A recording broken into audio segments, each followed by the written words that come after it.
नमस्कार मित्रों, मैं डॉक्टर आई.पी. सिंह। सेवानिवृत्त होने के बाद और कोरोना के प्रभाव से कुछ सुस्त सा पड़ गया था। एक तरह से कैद खाना जो हम आप सबके लिए ज़रूरी है, सोशल डिस्टेंस, तो घर में ही पड़ा रहता हूँ। बड़ी बेटी आ गई, उसके बच्चों के साथ खेलना कूदना थोड़ा टाइम गुजर जाता है। कोई वीडियो नहीं बना पाया। इस बीच हरियाणा और बाहर के कुछ बच्चों का एक आग्रह आया कि भीष्म साहनी की कहानी अमृतसर आ गया है, पर मूल संवेदना का क्वेश्चन तैयार कर दें। तो मित्रों, इस कहानी को खोजे हुए मुझे महीने भर हो गया। इसे खुद ही टाइप किया मैंने। तो आइए तैयार करते हैं। थोड़ा हम भी जागृत होते हैं, आप भी जागरूक होइए कि कैसे किसी रचना की मूल संवेदना या प्रतिपाद्य को तैयार करते हैं। तो एक बार मेरे विचार से वो रचना हमको आपको पढ़ लेना चाहिए। इससे हमें फ़ायदा ही होता कि जब हम रचना को पढ़ लेते हैं तो हमारे दिमाग में बहुत सी बातें बैठ जाती हैं, ठीक है ना, और हम आसानी से किसी के द्वारा तैयार किए गए या बताए गए निर्देशों को समझ लेते हैं। तो चलिए पहले इस कहानी को देखते हैं, फिर इसकी आलोचना देखेंगे अगली वीडियो में। भीष्म साहनी की कहानी अमृतसर आ गया है। गाड़ी के डिब्बे में बहुत मुसाफिर नहीं थे। मेरे सामने वाली सीट पर बैठे सरदार जी देर से मुझे लाम के किस्से सुनाते रहे थे। वह लाम के दिनों में बर्मा की लड़ाई में भाग ले चुके थे और बार बात पर खी करके हंसते और गोरे फौजियों की खिल्ली उड़ाते रहे थे। डिब्बे में 3 पठान व्यापारी भी थे। उनमें से एक हरे रंग की पोशाक पहने ऊपर वाली बर्थ पर लेटा हुआ था। वह आदमी बड़ा हंसमुख था और बड़ी देर से मेरे साथ वाली सीट पर बैठे एक दुबले से बाबू के साथ उसका मजाक चल रहा था। वह दुबला बाबू पेशावर का रहने वाला जान पड़ता था, क्योंकि किसी किसी वक्त वे आपस में पश्तों में बातें करने लगते थे। मेरे सामने दाईं ओर कोने में एक बुढ़िया मुंह सिर ढांपे बैठी थी और देर से माला जप रही थी। ये कुछ लोग रहे होंगे। संभव है 2-1 और मुसाफिर भी रहे हों, पर वे स्पष्टता मुझे याद नहीं। गाड़ी धीमी रफ्तार से चली जा रही थी और गाड़ी में बैठे मुसाफिर बतिया रहे थे और बाहर गेहूं के खेतों में हल्की हल्की लहरियां उठ रही थी। और मैं मन ही मन बड़ा खुश था, क्योंकि मैं दिल्ली में होने वाला स्वतंत्रता दिवस समारोह देखने जा रहा था। उन दिनों के बारे में सोचता हूँ तो लगता है कि हम किसी झुरपुटे में जी रहे हैं। शायद समय बीत जाने पर अतीत का सारा व्यापार ही झुटपुटे में बीता जान पड़ता है। ज्यों ज्यों भविष्य के पट खुलते जाते हैं, यह झुटपुटा और भी गहराता चला जाता है। उन्हीं दिनों पाकिस्तान के बनाए जाने का ऐलान किया गया था और लोग तरह तरह के अनुमान लगाने लगे थे कि भविष्य में जीवन की रूपरेखा कैसी होगी, पर किसी की भी कल्पना बहुत दूर तक नहीं जा पाती थी। मेरे सामने बैठे सरदार जी बार बार मुझसे पूछ रहे थे कि पाकिस्तान बन जाने पर जिन्ना साहिब बम्बई में ही रहेंगे या पाकिस्तान में जाकर बस जाएंगे, और मेरा हर बार यही जवाब होता, बम्बई क्यों छोड़ेंगे, पाकिस्तान में आते जाते रहेंगे। बम्बई छोड़ देने में क्या तुक है। लाहौर और गुरदासपुर के बारे में भी अनुमान लगाए जा रहे थे कि कौन सा शहर किस ओर जाएगा। मिल बैठने के ढंग में, गपशप में, हंसी मजाक में कोई विशेष अंतर नहीं आया था। कुछ लोग अपने घर छोड़कर जा रहे थे, जबकि अन्य लोग उनका मजाक उड़ा रहे थे। कोई नहीं जानता था कि कौन सा कदम ठीक होगा और कौन सा गलत। एक ओर पाकिस्तान बन जाने का जोश था तो दूसरी ओर हिंदुस्तान के आज़ाद हो जाने का जोश। जगह जगह दंगे भी हो रहे थे और यूं ये आज़ादी की तैयारियां भी चल रही थी। इस पृष्ठभूमि में लगता देश आज़ाद हो जाने पर दंगे अपने आप बंद हो जाएंगे। वातावरण में इस झुटपुट में आज़ादी की सुनहरी धूल सी उड़ रही थी और साथ ही साथ अनिश्चय भी डोल रहा था। और इसी अनिश्चित की स्थिति में किसी किसी वक्त भावी रिश्तों की रूपरेखा झलक दे जाती थी। शायद झेलम का स्टेशन पीछे छूट चुका था जब ऊपर वाली बर्थ पर बैठे पठान ने एक पोटली खोल ली और उसमें से उबला हुआ मांस और नान रोटी के टुकड़े निकाल निकाल कर अपने साथियों को देने लगा। फिर वह हंसी मजाक के बीच मेरी बगल में बैठे बाबू की ओर भी नान का टुकड़ा और मांस की बोटी बढ़ाकर खाने का आग्रह करने लगा था। काले बाबू, ताकत आएगी, अम जैसा हो जाएगा, बीवी भी तेरे साथ कुछ रहेगी। काले, दालखोर, तू दाल खाता है इसलिए दुबला है। डिब्बे में लोग हंसने लगे थे। बाबू ने पस्ते में कुछ जवाब दिया और फिर मुस्कुराता सिर हिलाता रहा। इस पर दूसरे पठान ने हंसकर कहा, ओ जालिम, हमारे साथ से नहीं लेता, ये तो अपने हाथ से उठा ले। खुदा कसम, बर का गोश्त है और किसी चीज का नहीं है। ऊपर बैठा पठान चहक कर बोला, ओ खंजीर के तुम, इधर तुम्हें कौन देखता है? हम तेरी बीवी को नहीं बोलेगा। वो तू हमारे साथ बोटी तोड़, हम तेरे साथ दाल पिएगा। इस पर कहा उठा, पर दुबला पतला बाबू हंसता सिर हिलाता रहा और कभी दो शब्द पस्तों में भी कह देता।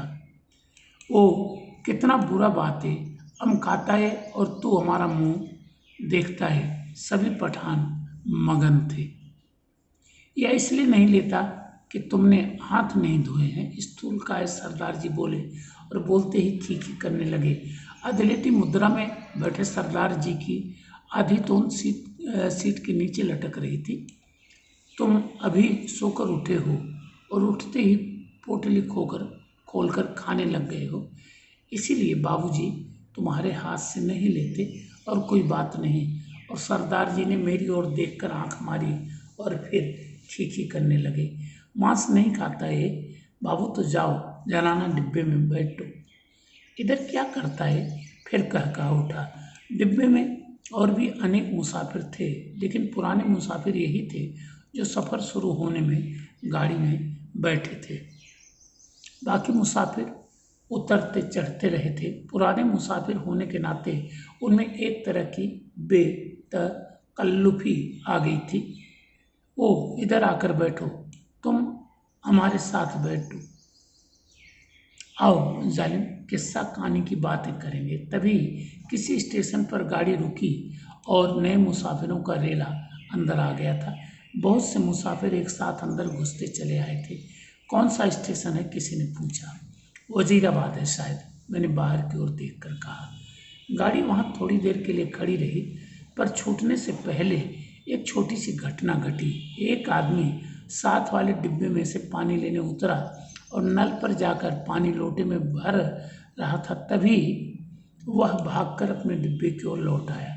छलछलाते लोटे में से पानी गिर रहा था, लेकिन जिस ढंग से वह भागा था उसी ने बहुत कुछ बता दिया था। नल पर खड़े और लोग भी 3-4 आदमी रहे होंगे, इधर उधर अपने अपने डिब्बे की ओर भाग गए थे।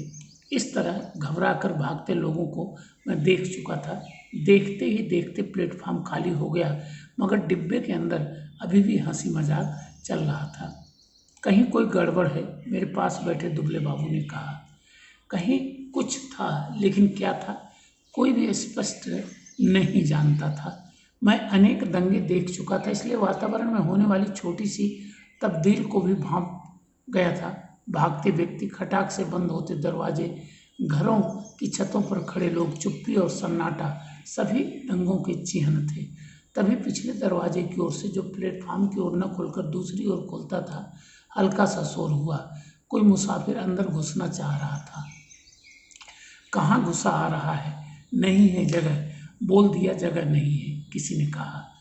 बंद करो जी दरवाज़ा, यूं ही मुंह उठाए घुसे आते हैं, आवाज़ें आ रही थी। जितनी देर कोई मुसाफिर डिब्बे के बाहर खड़ा अंदर आने की चेष्टा करता रहे, अंदर बैठे मुसाफिर उसका विरोध करते रहते हैं। पर एक बार जैसे तैसे वह अंदर आ जाए तो विरोध खत्म हो जाता है और वह मुसाफिर जल्दी ही डिब्बे की दुनिया का निवासी बन जाता है और अगले स्टेशन पर वही सबसे पहले बाहर खड़े मुसाफिरों पर चिल्लाने लगता है, नहीं है जगह, अगले डिब्बे में जाओ, घुसे आते हैं। दरवाजे पर सुर बढ़ता जा रहा था, तभी मैले कुचेले कपड़ों और लटकती मूंछों वाला एक आदमी दरवाजे में से अंदर घुसता दिखाई दिया। चिकट मैले कपड़े, जरूर कहीं हलवाई की दुकान करता होगा। वह लोगों की शिकायतें, आवाज़ों की ओर ध्यान दिए बिना दरवाजे की ओर घूमकर बड़ा सा काले रंग का संदूक अंदर की ओर घसीटने लगा। आ जाओ, तुम भी चढ़ जाओ, वो अपने पीछे किसी से कहे जा रहा था।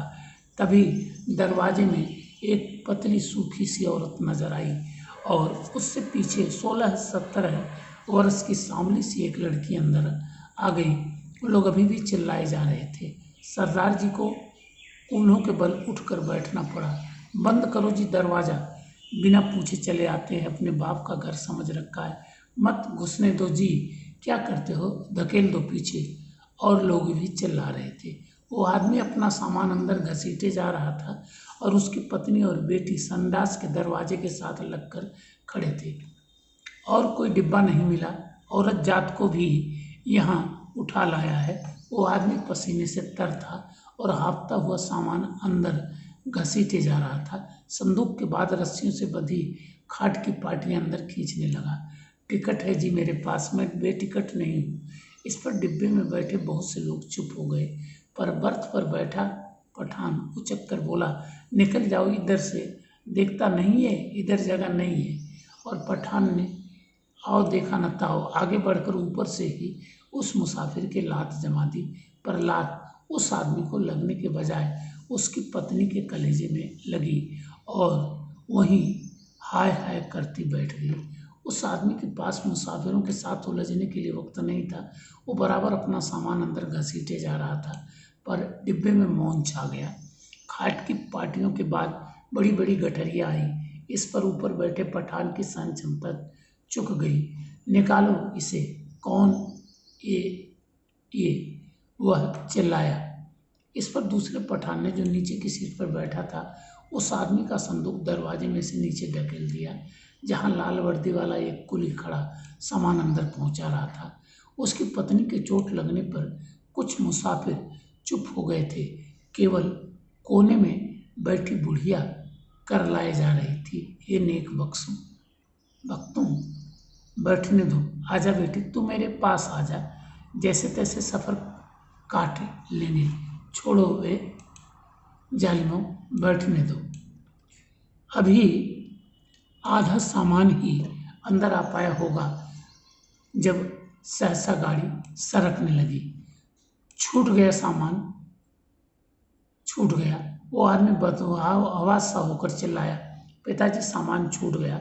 संडास के दरवाजे के पास खड़ी खड़ी लड़की सिर से पांव तक कांप रही थी और चिल्लाई जा रही थी, उतरो नीचे उतरो। वह आदमी हड़बड़ाकर चिल्लाया और आगे बढ़कर खाट की पाटियां और गठरियां बाहर फेंकते हुए दरवाजे का डंडहरा पकड़कर नीचे उतर गया। उसके पीछे उसकी व्याकुल बेटी और फिर उसकी पत्नी कलेजे को दोनों हाथों से दबाए हाय हाय करती नीचे उतर गई। बहुत बुरा किया है तुम लोगों ने, बहुत बुरा किया है, बुढ़िया ऊंचा ऊंचा बोल रही थी। तुम्हारे दिल में दर्द मर गया है, छोटी सी बच्ची उसके साथ थी, बेरहमों, तुमने बहुत बुरा किया है, धक्के देकर उतार दिया है। गाड़ी सुने प्लेटफार्म को लांघती आगे बढ़ गई। डिब्बे में व्याकुल सी चुप्पी छा गई। बुढ़िया ने बोलना बंद कर दिया था। पठानों का विरोध कर पाने की हिम्मत नहीं हुई। तभी मेरे बगल में बैठे दुबले पतले बाबू ने मेरे बाजू पर हाथ रख करके कहा, आग है, देखो आग लगी है। गाड़ी प्लेटफार्म छोड़कर आगे निकल आई थी और शहर पीछे छूट रहा था। तभी शहर की ओर से उठते धुएं के बादल और उनमें लपलपाती आग के शोले नजर आने लगे। दंगा हुआ है, स्टेशन पर भी लोग भाग रहे थे, कहीं दंगा हुआ है, शहर में आग लगी थी। बात डिब्बे भर के मुसाफिरों को पता चल गई और वे लपक लपक कर खिड़कियों में से आग का दृश्य देखने लगे। जब गाड़ी शहर छोड़कर आगे बढ़ गई तो डिब्बे में सन्नाटा छा गया। मैंने घूमकर डिब्बे के अंदर देखा। दुबले बाबू का चेहरा पीला पड़ गया था और माथे पर पसीने की परत किसी मुर्दे के माथे की तरह चमक रही थी। मुझे लगा जैसे अपनी अपनी जगह बैठे सभी मुसाफिरों ने आसपास बैठे लोगों का जायजा ले लिया है। सरदार जी उठकर मेरी सीट पर आ बैठे। नीचे वाली सीट पर बैठा पठान उठा और अपने 2 साथी पठानों के साथ ऊपर वाली बर्थ पर चढ़ गया। यही क्रिया शायद रेलगाड़ी के अन्य डिब्बों में भी चल रही थी। डिब्बे में तनाव आ गया था। लोगों ने बतियाना बंद कर दिया। तीनों के तीनों पठान ऊपर वाली बर्थ पर एक साथ बैठे चुपचाप नीचे की ओर देखे जा रहे थे। सभी मुसाफिरों की आंखें पहले से ज़्यादा खुली खुली, ज़्यादा शंकित सी लग रही थी। यही स्थिति संभवतः गाड़ी के सभी डिब्बों में व्याप्त हो रही थी। कौन सा स्टेशन था यह? डिब्बे में किसी ने पूछा। वजीराबाद, किसी ने उत्तर दिया। जवाब मिलने पर डिब्बे में एक और प्रतिक्रिया हुई। पठानों के मन का तनाव फौरन ढीला पड़ गया, जबकि हिंदू सिख मुसाफिरों की चुप्पी और ज़्यादा गहरी हो गई।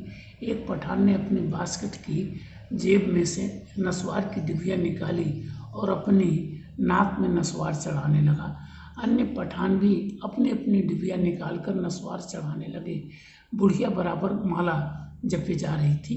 किसी किसी वक्त उसके बुदबुदाते ओठ नजर आते, लगता उनमें से कोई खोखली सी आवाज़ निकल रही है।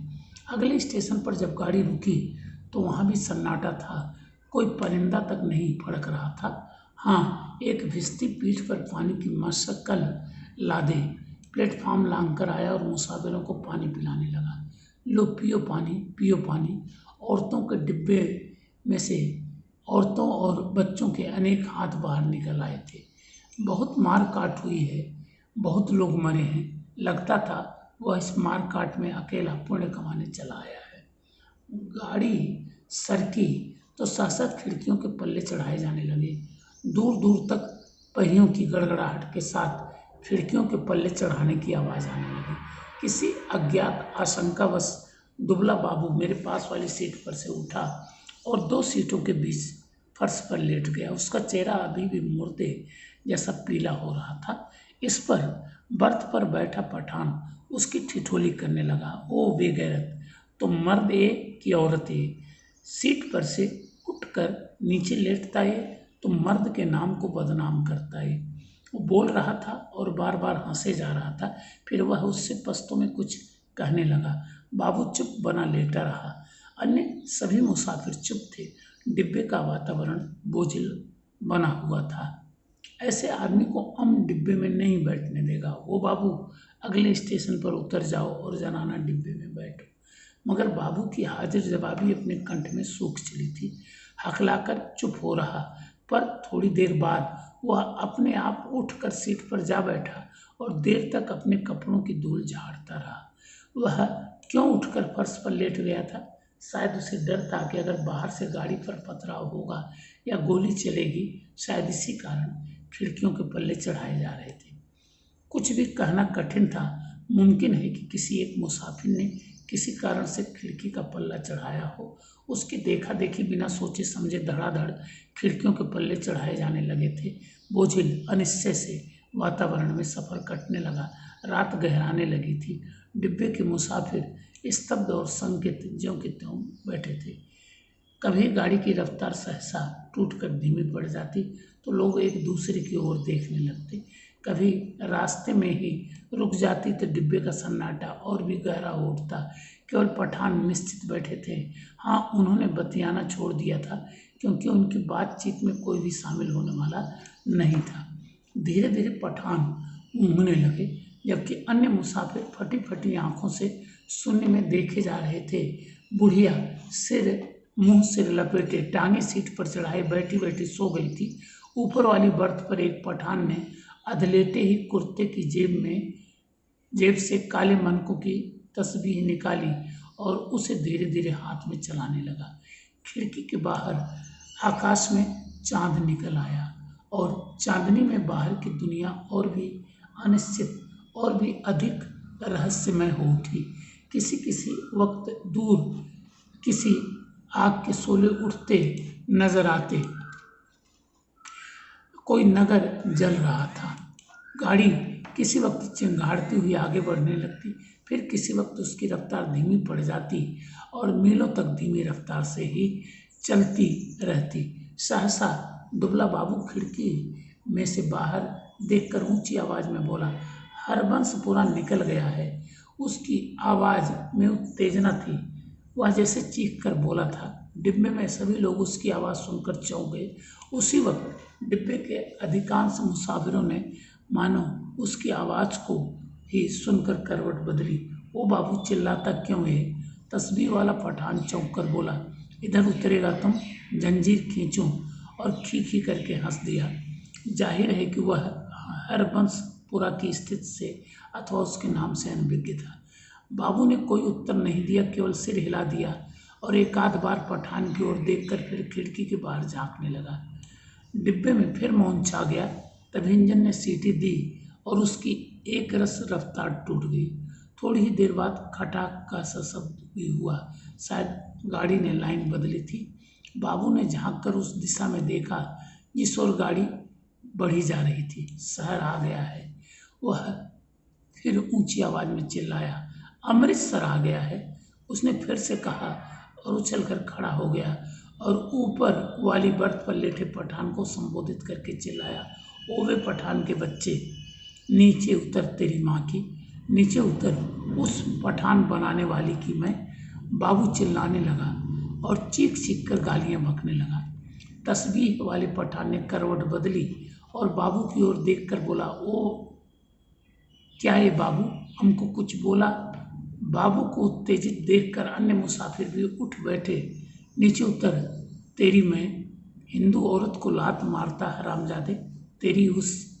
ओ बाबू, बक बक नहीं करो।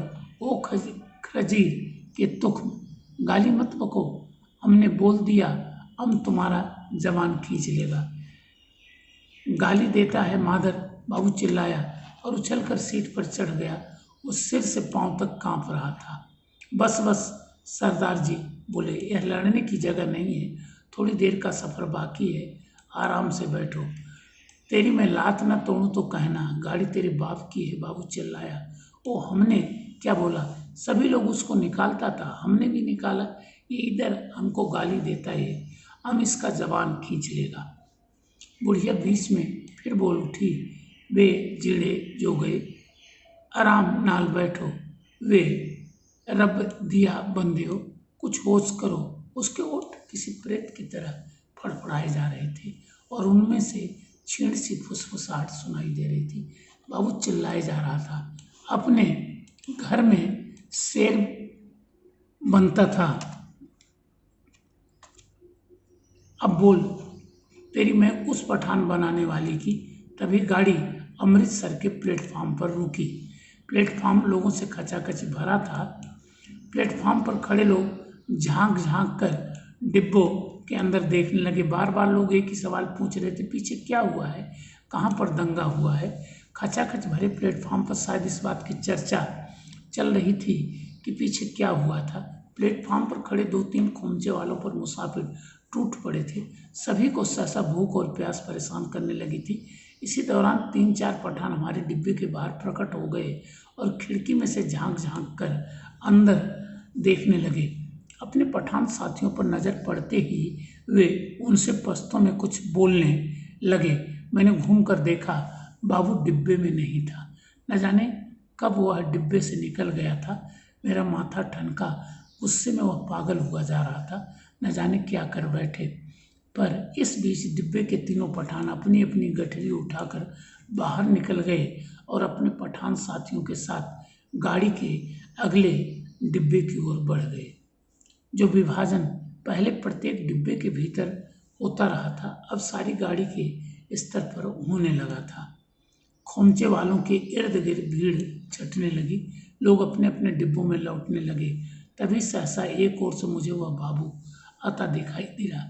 उसका चेहरा अभी भी बहुत पीला था और माथे पर बालों की लट झूल रही थी। नज़दीक पहुंचा तो मैंने देखा उसने अपने दाएं हाथ में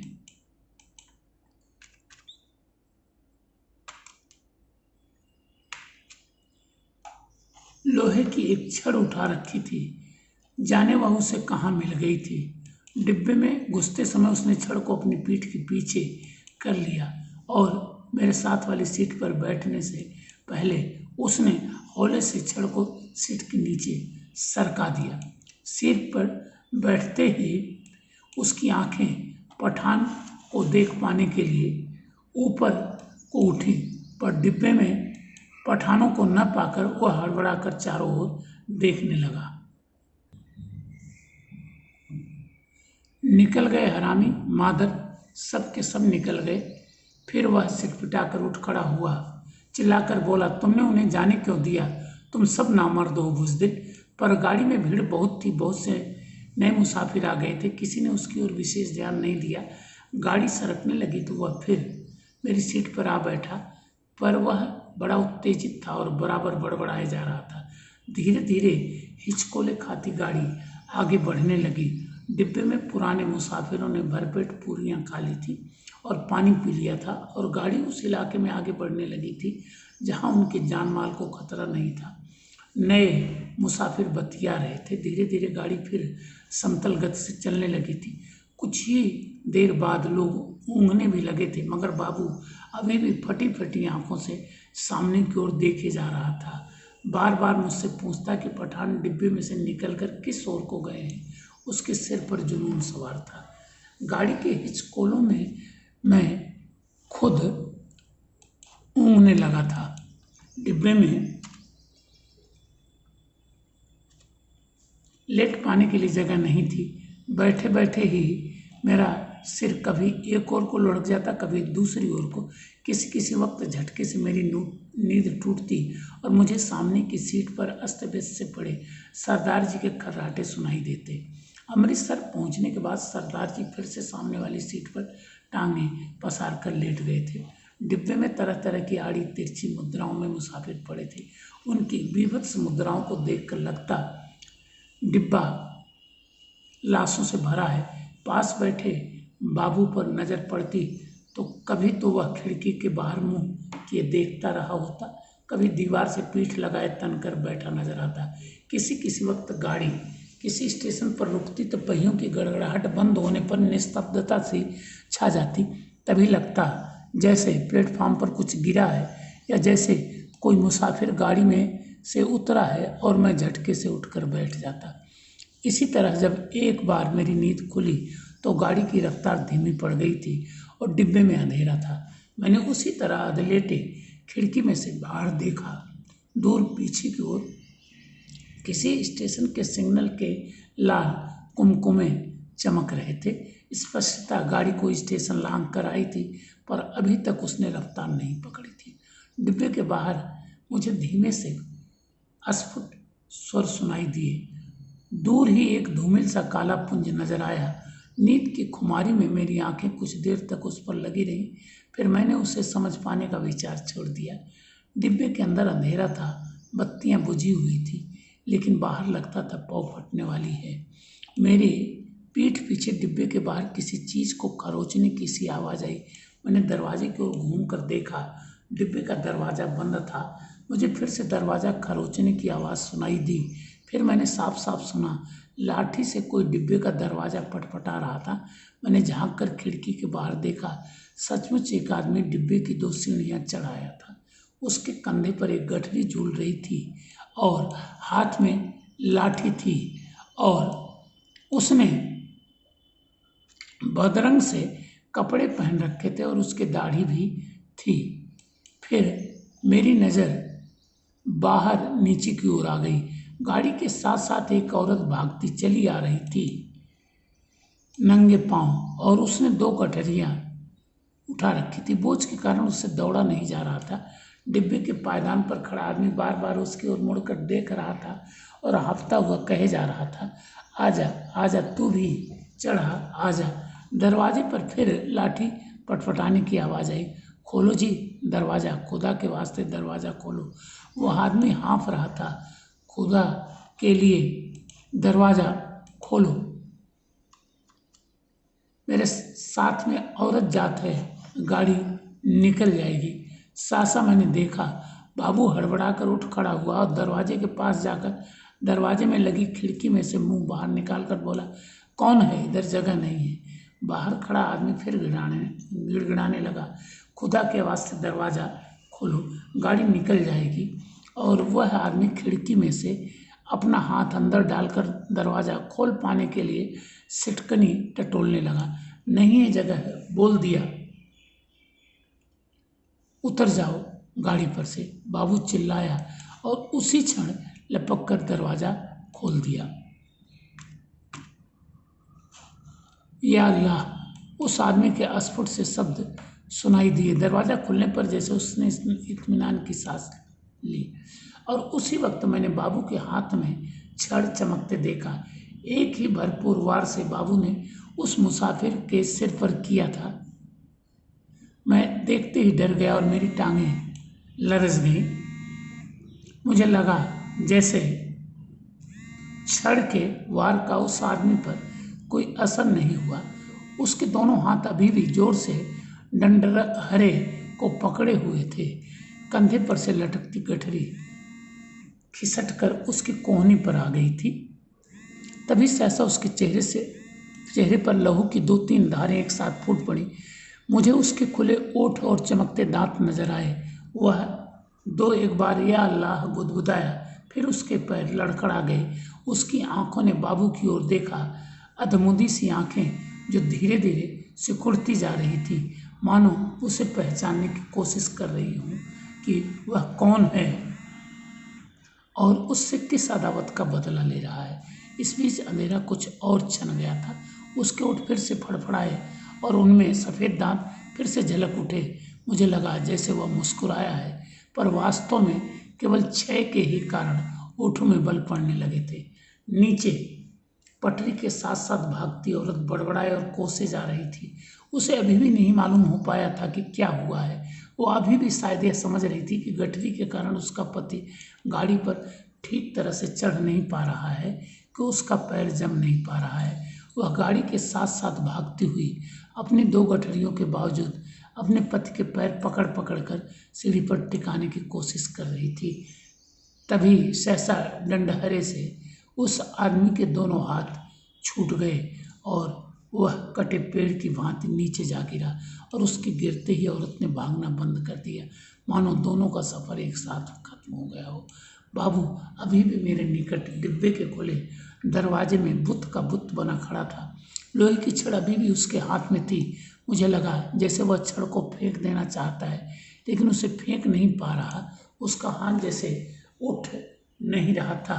मेरी सांस अभी भी फूली हुई थी और डिब्बे के अंधियारे कोने में मैं खिड़की के साथ सट कर बैठा उसकी ओर देखे जा रहा था।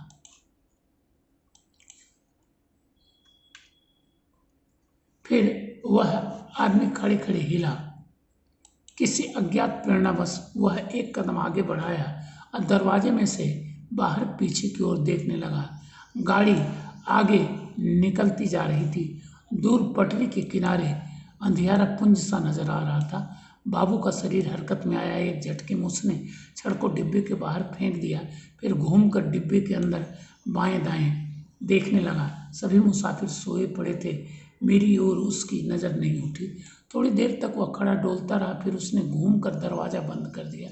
उसने ध्यान से अपने कपड़ों की ओर देखा, फिर दोनों हाथों की ओर देखा, फिर एक एक करके अपने दोनों हाथों को नाक के पास ले जाकर उन्हें सूंघा, मानो जानना चाहता हो कि उसके हाथों से खून की बू तो नहीं आ रही है। फिर दबे पांव चलता हुआ आया और मेरी बगल वाली सीट पर बैठ गया। धीरे धीरे झुटपुटा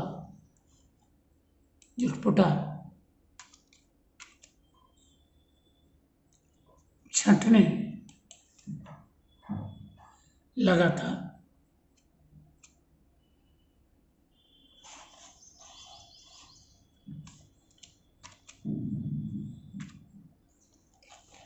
साफ सुथरी सी रोशनी चारों ओर फैलने लगी। किसी ने जंजीर खींचकर गाड़ी को खड़ा नहीं किया था। छड़ खाकर गिरी उसकी देह मीलों पीछे छूट चुकी थी। सामने गेहूं के खेतों में फिर से हल्की हल्की लहरियां उठने लगी थी। सरदार जी बगल में खुजलाते उठ बैठे। मेरी बगल में बैठा बाबू दोनों हाथ सिर के पीछे रखे सामने की ओर देखे जा रहा था। रात भर में उसके चेहरे पर दाढ़ी के छोटे छोटे बाल उगाए थे। अपने सामने बैठा देखकर सरदार उसके साथ बतियाने लगा। बड़े जीवट वाले हो बाबू, दुबले पतले हो पर बड़े गुर्दे वाले हो, बड़ी हिम्मत दिखाई है। तुमसे डर कर ही वो पठान डिब्बे में से निकल गए। यहाँ बने रहते तो एक न एक खोपड़ी तुम जरूर दुरुस्त कर देते। और सरदार जी हंसने लगे। बाबू जवाब में मुस्कुराया, एक बीभत्स सी मुस्कान, और देर तक सरदार जी के चेहरे की ओर देखता रहा। तो मित्र, यह कहानी थी अमृतसर आ गया है। अगले वीडियो में इसका प्रतिपाद्य और इसकी मूल संवेदना हम तैयार करेंगे। Thank you.